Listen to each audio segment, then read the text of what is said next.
Today on This Week in Cloud Computing, hear about elastic beanstalks and men who get their noses powdered.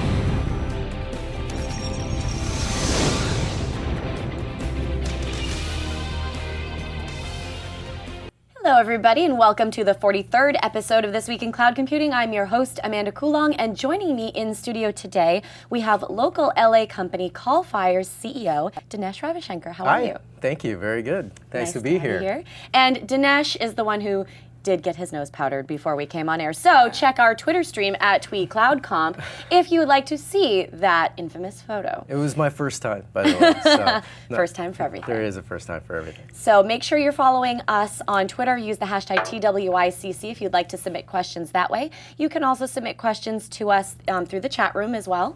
And we need to make sure we're bugging my co-host, Dave Linthicum, who, of course, is joining us from the East Coast. How are you, Dave? I'm doing great. I don't have any makeup on, and I'm ready to roll. You know, that's how we roll out here in Los Angeles. You just have to come back out and visit us again. There you go. I'll be out there soon. We'll make sure we have the powder puff waiting. So if you would like to sponsor This Week in Cloud Computing, we are still looking for sponsors. If you would like to send a message to sponsor@thisweekend.com or mo@thisweekend.com. And speaking of sponsors, wanted to talk to you all about Take, which is a site that helps you share news of your wants and your haves, so to speak, with your friends in the world. So think about check-ins that you would do on your mobile phone, but for things instead of places. Take's a new startup. It hasn't launched yet, but you can request an invite at taketake.com. So make sure you check that out on the lower third there. You'll be able to track your wants and haves and curate your profile with your favorite things. So share your take and check out the chatter on all your favorite stuff. So make sure you go to taketake.com and request an invite there. So without further ado, I think we should probably jump into some news.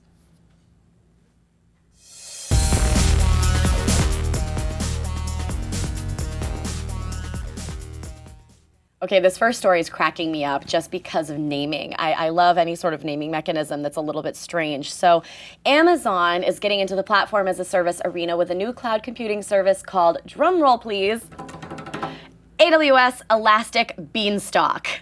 Love it. Where? Who came up with this and how drunk were they? That's what I want to know. Or what else were they doing? So now developers can build and manage all of their apps in the AWS cloud. It's available at no extra charge. The first release is for Java developers that are using the Apache Tomcat software stack. So obviously other things will follow, but to start with, it's Java. Adam Silipsky, who's the AWS vice president, said AWS Elastic Beanstalk is impossible to outgrow and is designed for small developers and enterprise users. You know, is it impossible to outgrow because it's a beanstalk? I don't know. So I've got to get off of this. But so the question that I would like to pose to you guys is, should Google and Salesforce be worried? You know, obviously Salesforce recently acquired Heroku. And will this mean cloud computing for the masses potentially? Dave, what do you think? I think this is going to be a big threat to folks who are in the platform as a service space, including Salesforce and Google. This is pretty cool. I've been looking at this all afternoon, and they've done everything right. I mean, they have the integration between the core development tools such as Eclipse. They have a AWS toolkit for Eclipse that uploads directly to the Elastic Beanstalk via command line, via API. Auto scaling's part of it, load balancing's part of it. They really thought of everything. This isn't a beta product. This thing looks like it's ready for production. And I think this is going to be a huge win for Amazon. Pass, pass, pass. That's what it's all about. But why beanstalk, Dave? Elastic beanstalk? I don't know. I would have called it like P1 or something like that, knowing Amazon. But you got to remember the names that Amazon had so far, such as S1 and S2 and EC2. They're boring. Yeah, and that's true. At least this one's fun. It almost prompted me to wear a costume on set today. But anyway, that's another story. What do you think about this one? Well, I like the name, first of all. They got to compete with names like gingerbread and things like that now, right? This is true. You know, it's good that they're a little creative. But at the end of the day, I think there's a huge target opportunity here for them. Google App Engine has some weaknesses that I think developers are kind of tired of, and that's what I've been reading on various forums. So those weaknesses, can range anywhere from, limitations on scalability, limitations on performance, things like that. So if you're able to capitalize on those inabilities of another platform, then you're opening up the market to some growth there. Absolutely, absolutely. Moving right along, we've got another story from Verizon. They're continuing to ramp up their computing as a service. Why? Their cloud is actually called Computing as a Service, CaaS. But now with platform-based services, CRM, and ERP SaaS offerings. That's quite a mouthful. So the company's approach is now to focus on the ability to conduct secure transactions in an environment that's managed to established standards rather. So Verizon is PCI compliant for credit card transactions. It's also SAS 70 compliant. So they're really honing in on those concerns that a lot of folks have. They're also one of a handful of companies that are named a first-tier implementation partner by VMware. Okay. So pretty impressive. So they're really honing in on those things. Will Verizon be successful with this? And do we think that we're going to see other carriers do the same in terms of cloud offerings? Dave? Yeah, the big telco companies have been trying to get into cloud computing since I first got into this space 10 years ago, and Verizon is right in there, AT&T is right in there, and this is another effort for them to provide some kind of an offering that's going to get them traction in the space. It's not enough here to be interesting to folks in the cloud space. It doesn't have enough features and functions. They can't move that fast. So I'm very skeptical about their ability to be successful. I think the features such as PCI compliant and cloud-based credit card transactions and SAS 70 compliance, all that's covered with other clouds. So there's nothing in here that I saw that's specific to them, that's a feature that other clouds don't have, that are a lot more nimble and a lot more agile and probably a lot more cheaper. So why do you think they're doing it? If there are cheaper options out there, better options out there, why? I think because they have to do it. So in other words, it's a big company. Everybody's moving to the cloud. The executives are saying, what's our cloud offering? Go figure out a cloud offering. They have a lot of people that are going off and trying to be as innovative as they can within a big company, which is awfully hard to do. And they're unable to come up with a solution that's going to be of value in the market. And I've seen this happen probably 5 or 6 times in the last 10 years. And this will be just another instance of this. So stick to what they know. Stick to communications, stick to mobile transactions, stick to mobile computing. All the things that Verizon's all about. You got the iPhone now, enjoy it. You're probably not going to be as successful in the cloud as you think you should be. Very good point. Oh, iPhone, but that's another show, right? What do you think, Dinesh, about this? Well, based on their compatibility, what they're touting, it seems like they're going to be targeting the enterprise market. So they're going to be going up against organizations like Siebel, Salesforce, and so forth. Yeah. There are, like Dave mentioned, and I agree with him completely, there are a lot of organizations that already do the small business CRM solutions, like Zoho and Google Apps to some degree. Salesforce, Sugar, and Salesforce targeting the smaller businesses. So there's opportunity there, but again, I think I'm a little skeptical, like Dave is. Yeah, I kind of am too. Like, let them do the other stuff. Let them, hail the iPhone, but I don't know, cloud, maybe. Yeah. Moving on to tablets now. Engadget has leaked details about Hewlett-Packard's new WebOS Tablet, which could be the world's first true cloud tablet. So there really aren't many details about it. What I wanted to focus on here instead was the implications of such a device. We haven't really had this specific discussion on the show yet. So could be pretty profound. If you think of it, if all of your data is stored in the cloud, what are the implications of that? The device becomes more or less of a terminal. Any old tablet will do. Can you imagine like seeing tablets around the office or at an airport even, maybe tethered somewhere where you can just sit and log into your terminal to get your stuff on the cloud? Would this scenario eventually drive down price points? Are tablets the answer for portable computing in the cloud? Dave? Yeah, they say tablets are becoming almost throwaway devices, so this stuff better be cheap if you can throw it away, if it's disposable. I mean, this is in essence what Chrome is trying to do. They're trying to basically create a device-based computing where everything exists in the cloud. You log on and it auto-configures, and this is basically doing the same thing. So this is old stuff. Network computing, all the things we've been doing in the past have really been around. the ability for the network, or in this case, the cloud, to become your operating system, your software, your environment, your personalization, all those sorts of things. And I think they're probably going to come out with this device, and I think it's going to be very underwhelming. People aren't ready to have a complete cloud impact. Connectivity isn't as it should be. We can't always count on connectivity, and this basically depends on connectivity. And I think this is probably going to be second place behind Chrome, and I don't think Chrome is going to have an impact in the space. So Hewlett Packard's going to have another I wouldn't say failure on the hands, but definitely a white elephant. People aren't going to pick up on this. They're going to move to the iPad.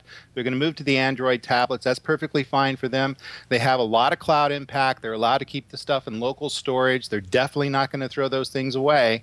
And that's where this market's going to go.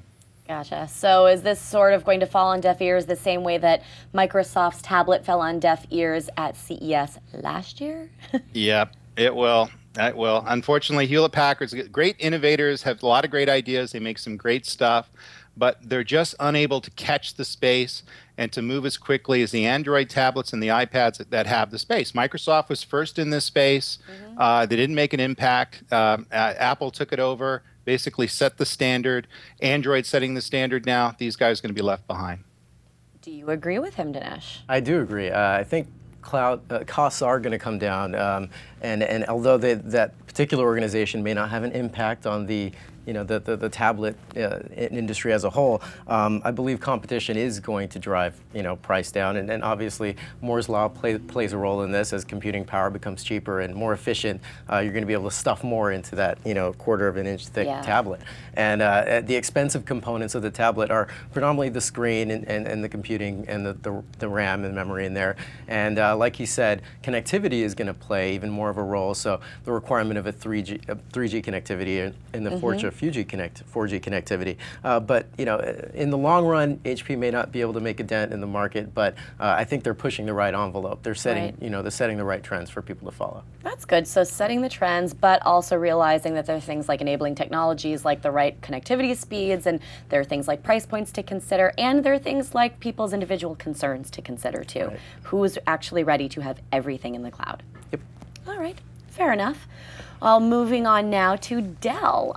They're making some more moves as it relates to the cloud for storage, global IT as a service, and security. So as we all know, Dell lost the bid for 3PAR to HP last year, so HP did something right last year with that. But now Dell's looking to acquire, or has acquired, 3 small cloud computing companies, Compellent Technologies, OnSite One, and SecureWorks. So with these strategic moves in the cloud, their stock estimate is now at $19.25, which is well above the market price. So what opportunity does the cloud provide for PC makers like Dell? Dave? I think Dell decided a while ago to get in the cloud computing space, and they've been moving strategically in that direction ever since. I think even they tried to get patent cloud computing or something like to trademark it. And I think that ultimately, this is going to bode well for their industry. They're going to be able to sell a lot more servers and a lot more computers and moving into the space, and also transfer their technology and their intellectual property into the new emerging space of cloud computing, which they're doing right now. In addition to these procurements, they bought Cast Iron. They've been doing some great things and moving in that space. They've been bidding for some of the cloud computing providers. Of course, HP outbid them, but there's going to be more acquisitions in their future, and I think that Dell's doing the right thing, and they're growing the stock, and returning shareholder equity is what they need to be doing. They're going to be a very different company in 5 years. They're not just going to be a PC maker. Right, and it seems like they need to be a very different company because of certain things like, maybe hardware, that market going down just slightly. What do you think, Dinesh? Yeah, no, I agree with Dave again. It's interesting the way Dell has positioned themselves, because they're moving away from becoming a personal PC company to having these cloud models that serve businesses. And they have a few options. They can go into storage, they can go into content management, and streaming media, and so forth. And it's interesting to see where they're going to go. Apple took the route, as a PC maker, to go. Their consumer play would be MobileMe, and so I think if Dell wanted to make a similar consumer play, it would be along the lines of MobileMe. But again, if they decide to go more B2B, you're going to see more enterprise services. But I think that they've got such a stronghold on their consumer market. You know, it might be more interesting for them to go for the mobile kind of competitor. Yeah, and let's see if they can come up with a really fun name for it. Yeah.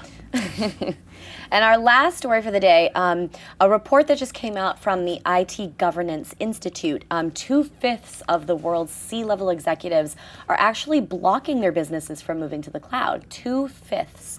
So the survey represented executives from 21 different countries. Half of them were worried about privacy, followed by security and then legacy infrastructure. But then on the other side of the coin, 95% consider governance of enterprise IT important. So just wanted to, use this as a discussion point again. So knowing these sorts of concerns, and Dave, especially given, the sorts of clients that you work with, what messages will resonate with someone that is concerned about these sorts of things? And is it worth, pushing? At what point can you convince them otherwise? Well, sometimes you can convince them because of the efficiencies and the cost efficiencies around cloud computing. And this is about public cloud computing. Now, everybody, they're pushing back on that because of the fears and concerns and all of the bad press that they're reading about privacy issues and security concerns around public cloud computing. But the reality is what's going to change their minds is when their competition kicks their butts around the block.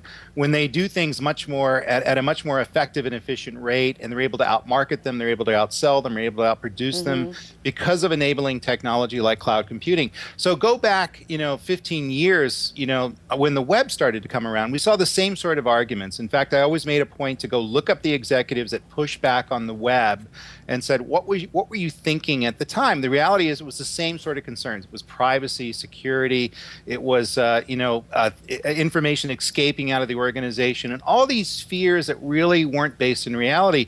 And the reality is that the companies that moved into the web and innovated in the web were the ones that excelled, and companies that missed the web had to play a lot of catch-up football. We're going to see the same thing in the cloud computing space, and see an awful lot of these executives change their tune as their competition starts using technology in much more effective and efficient ways within the cloud computing space.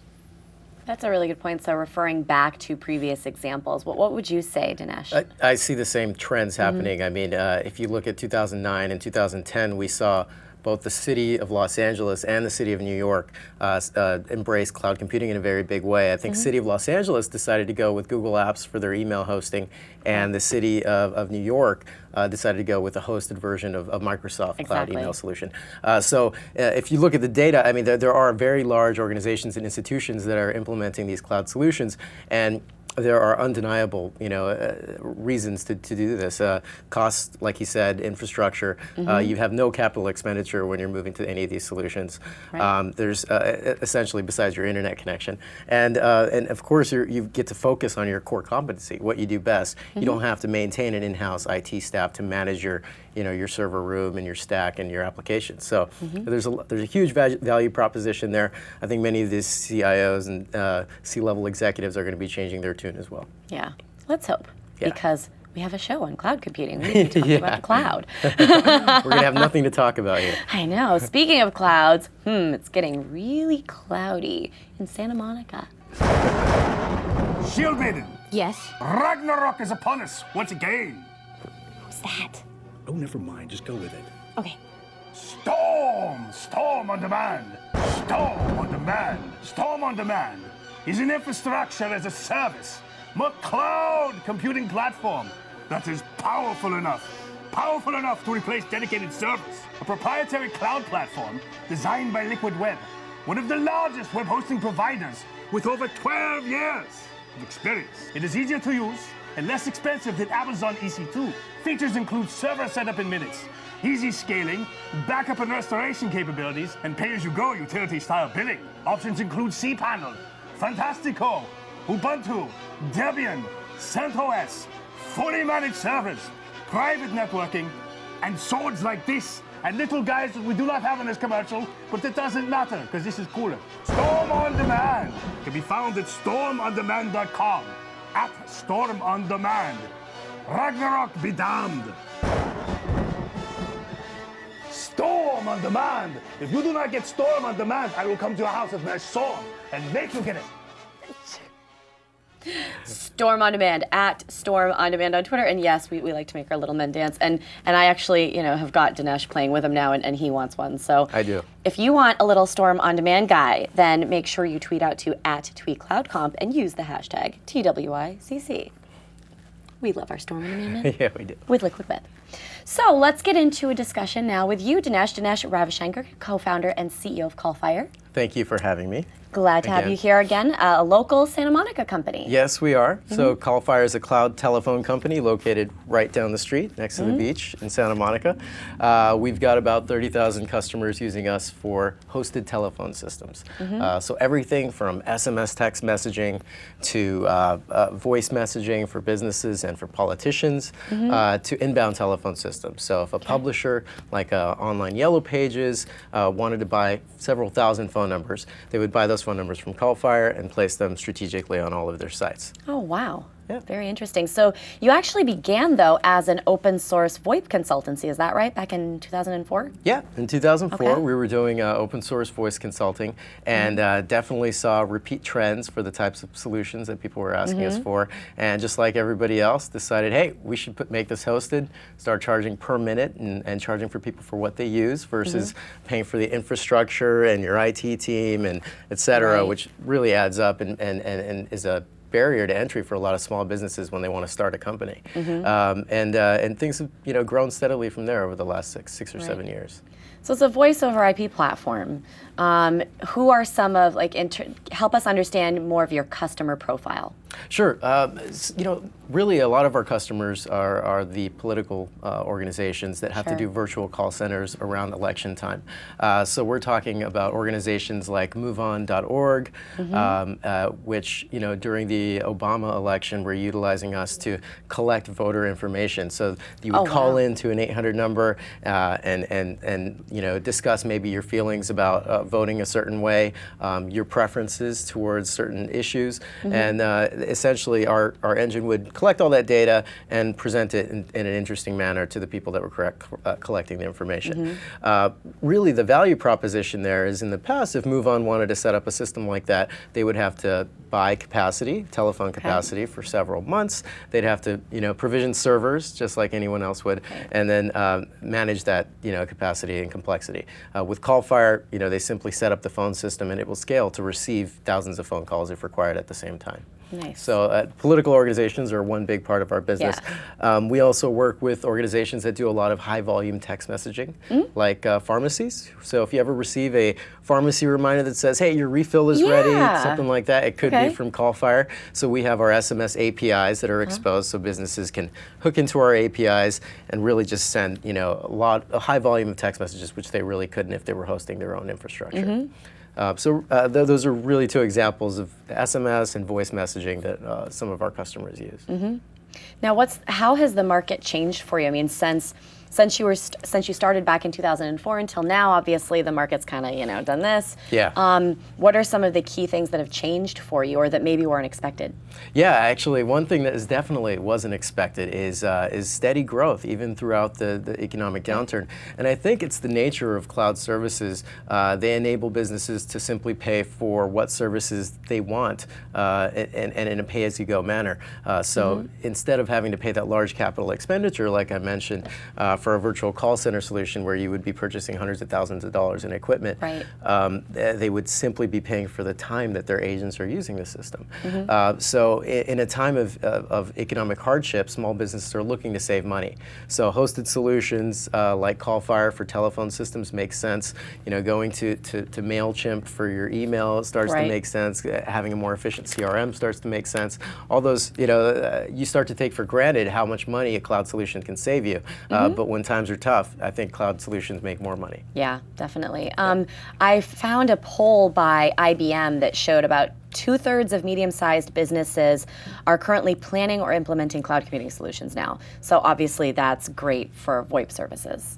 So do you have a lot of SMB customers? We do. Yeah. I'd say 98 to 99% of our customers are SMBs. So our enterprise footprint is fairly small, but even the enterprise is embracing cloud telecom solutions at a much, I think, at a greater rate than they were before. I think some of the concerns that we addressed in the previous article about C-level executives not being interested in certain services due to security issues, we see a lot of those concerns in the telecom space because of call recordings, you know, the ability of those call detail records to be found, and so forth. So it's questionable whether how quickly or slowly the enterprise will embrace those tools. You have a butterfly on your computer. I do. Must be the wind. I know, it's all cloudy in here. Anyway, we're not pulling that back up again. We love Storm on Demand, though. Talk to me, you use the term Voice 2.0 all the time. So what is Voice 2.0 to you?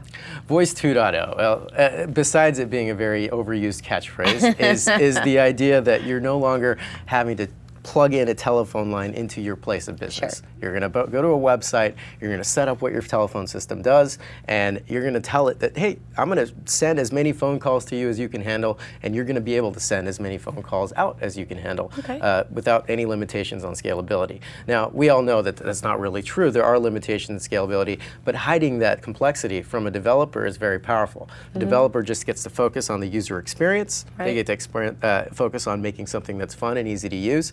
And whereas your cloud services and solutions provider handles the complexity of scaling, you know, and in our case, handling several thousand simultaneous phone calls, which is a management nightmare in and of itself. Exactly. Yeah. So that's kind of where we see ourselves is allowing people to be creative, whereas we handle the mess of managing the clarity of the phone call, the reliability of the phone call, and message delivery. Are you concerned that Google would ever get into this game with you, given that they have Google Voice and, you know, things like that? Yeah. Well, Google traditionally has been the kind of the consumer and small business play, and they've managed to stay away from messaging for the most part. You know, they don't. If you notice, they don't have any bulk email messaging solutions, any bulk email SMS solutions, and so forth. I think that there are a lot of eyeballs on them, making sure that they never become a spam company in any sort of way.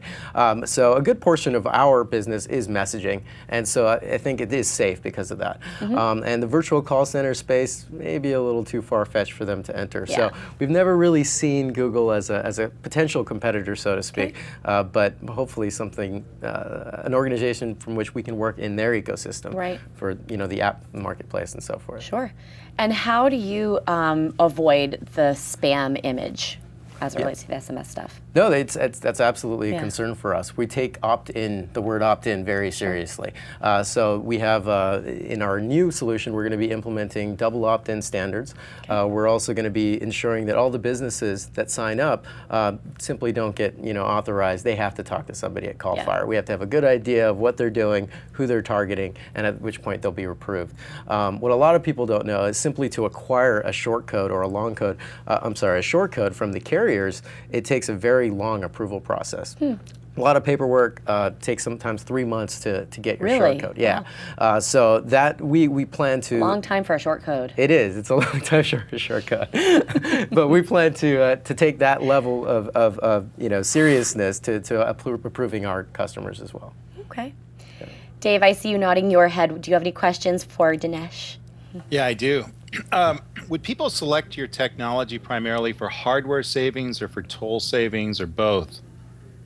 It's when you say tool savings, what do you mean? Toll savings. So in other words, I'm not paying to call out. You're paying for that on our behalf. So I mean, would it be to avoid buying PBXs? Would it avoid buying call center systems? Would it be avoid the toll charges? What's the business case? Sure. There are a few business cases. The first would be infrastructure costs associated with a high volume outbound phone system. So if you are thinking of anything above 10 or 20,000 phone lines, it's going to cost you an arm and a leg, whereas you can bring your hosted solution to a company like ours and you wouldn't be paying for that infrastructure. So that's essentially a savings on the hardware. If you are building a call center, for example, a sales center that's following up with leads that come into your website. You would actually save on hiring people by hiring people from home. They can use our predictive dialing solution. You can, in real time, add leads to their outbound calling lists, and essentially, no more commuting costs, no more office costs. Your agents are using their PC and their home telephone to make their telephone calls, and you've reduced, a whole slew of costs, everything from office expenditures to commuting costs and so forth. On the telecom side, we're essentially allowing the barrier to entry for a developer to write a line of code that initiates a phone call to a very, very low level. They can essentially host their phone system using an XML file. And so when you reduce that barrier to entry, you're reducing complexity, and therefore developers are more likely to get involved with using telecom in creative ways. So that's more of kind of an intellectual barrier to entry, but it does reduce the cost of entry as well. What are a couple of use cases for your API that I saw you supporting? We've got APIs for almost all of our products. So APIs for the virtual call center, essentially a power dialing solutions for agents.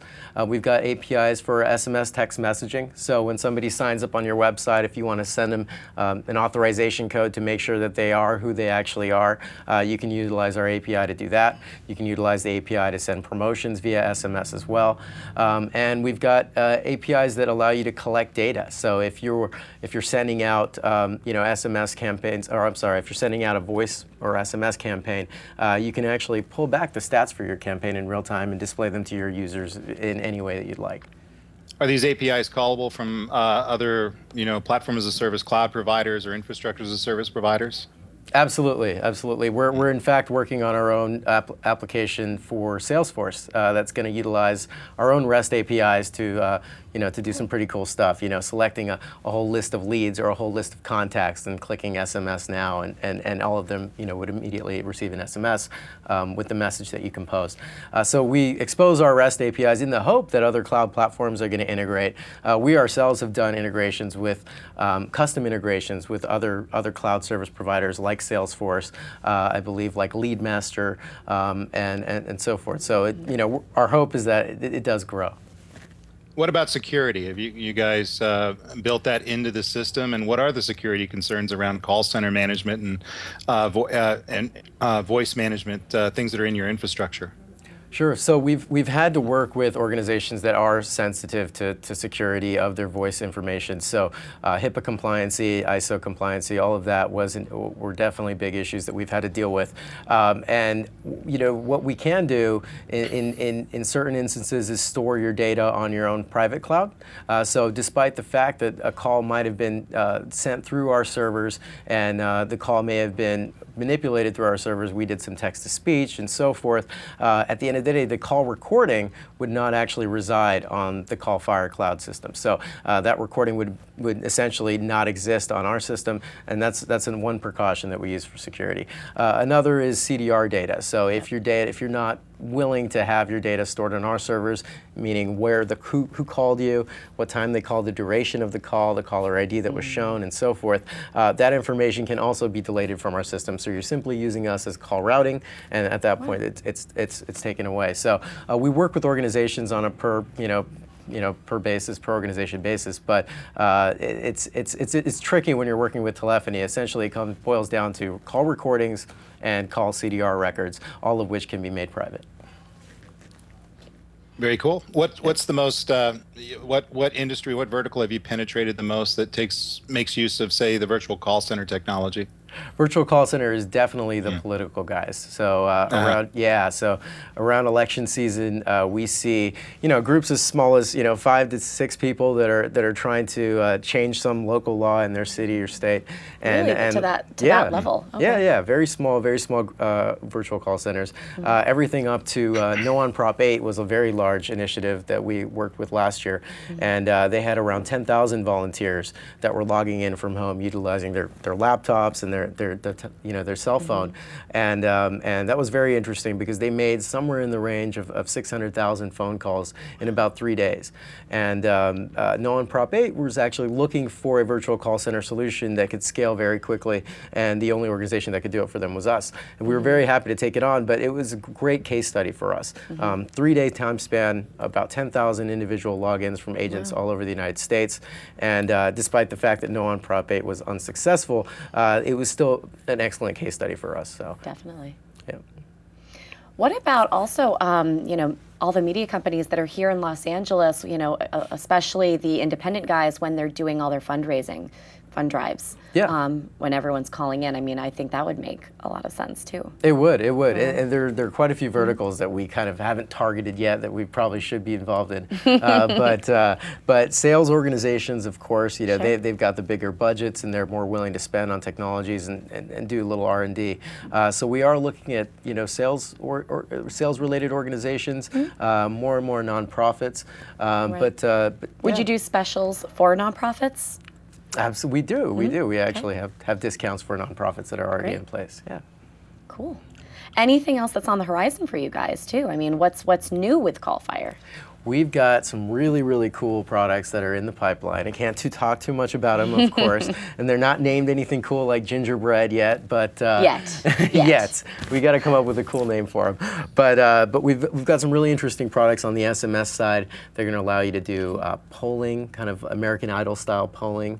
Ooh. Yeah, you have some analytics in there. That could be good for South by Southwest. Yeah, absolutely. We'll have to bug you before big shows come up. Yeah. It could have been good around the Golden Globes too. Absolutely. Like We're that. toying with text-to-speech as well, some nicer voices, some more interesting technology, as well as speech recognition. Dave's got a great voice. I know he does. Yeah. I noticed that. I got a face for radio. But unfortunately, you're on television. Ha ha. We need to powder your nose. I got parted over here. It was my first time. If you haven't tried it, I highly recommend it. Again, go to our Twitter account @tweetcloudcomp to see the picture of Dinesh with his nose being powdered. So so more with, you know, text to speech and Yep. All right. So a lot of exciting stuff in the pipeline. We'll be announcing them over the course of the next few months. Well, make sure that you get in touch with This Week in Cloud Computing, and we will make sure that we get it on the show. Absolutely. Well, I think we're about on our time limit here. So before we go, Twitter accounts. Absolutely. My personal Twitter is @CallfireCEO, and if you're interested in cloud telephony, you're going to want to add @Callfire. @Callfire. And Dave, what is yours? We need to give a shout out for your Twitter handle. @David Linthicum. @David Linthicum, my trusty co-host. LINTHICUM. We'll spell it out. @David Linthicum, and I'm @A Kulong, but the show is @TweetCloudComp, so make sure you go check out the picture of Dinesh. If you would like to sponsor, of course, send an email to mo@thisweekend.com or sponsor@thisweekend.com. And if you have ideas for the show, always, please send them to me, Amanda@thisweekend.com. Discount codes are great too. If you have, you know, a beta product that you would like to, you know, have us try and give out codes for, that would be great too. But thanks again for everyone for joining, for all of you for joining us. And until next week, same cloud time, same cloud channel, I'm Amanda Kulong, This Week in Cloud Computing.